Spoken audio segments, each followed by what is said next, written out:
আলহামদুলিল্লাহ, আল্লাহ তালার শুক্রিয়া যে আমরা আল্লাহ তালার অশেষ মেহেরবানিতে সারা দেশ এবং বিদেশের সাথীদের দিলের তামান্না ছিল টঙ্গী বিশ্ব ইজতেমা সময় মতো করতে। একটা হালতের কারণে আমাদের এক সপ্তাহ পিছানো হয়েছে। এর দ্বারা আমাদের সারা বাংলাদেশের সাথীদের অনেক রকমের মানে একটু প্রতিবন্ধকতা হয়েছে, কারণ অনেকে ছুটির মাসলা আছে, বিদেশি সাথীদের ভিসার প্রসেসিং হয়েছে।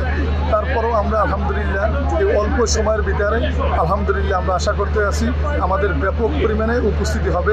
যেহেতু আজকে আমাদের মাঠ বুঝে নেওয়া হলো, এই মাঠ বুঝে নেওয়ার পরে সারা বাংলাদেশের সাথীদের কাছে এই মেসেজ পৌঁছেছে, সারা পৃথিবীর মেহমানদের কাছে এই মেসেজ পৌঁছেছে এবং ব্যাপকভাবে আমাদের সাথীরা 14, 15, 16 তারিখ ইজতেমায় শরিক হবে। আর আপনারা জানেন এবার ইজতেমা শবে বরাতের ভিতর হবে। আরেকটা জিনিস, আমাদের মাঠে কিছু আপনারা দেখছেন যে আমাদের ভাইরা ইজতেমা করার পরে অনেক ময়লা এবং অনেক অসম্পূর্ণ কাজ যারা আপনার মাঠ নষ্ট অবস্থায় আছে। এই অল্প সময়ের মধ্যে আমাদেরকে, আমরা আশাবাদী, আমরা কোনো অভিযোগ দেব না, আমরা জানতর মেহনত করে এই অল্প সময়ের ভিতর মাঠকে আমরা গুছিয়ে নিয়ে পরিপূর্ণ ইজতেমার উপযোগী করব। এবং আমাদের বিদেশি মেহমানরাও অলরেডি অনেক বিদেশি মেহমান আসছে এবং বাকিরাও ইনশাল্লাহ দ্রুত সময়ের ভিতরে আসছে।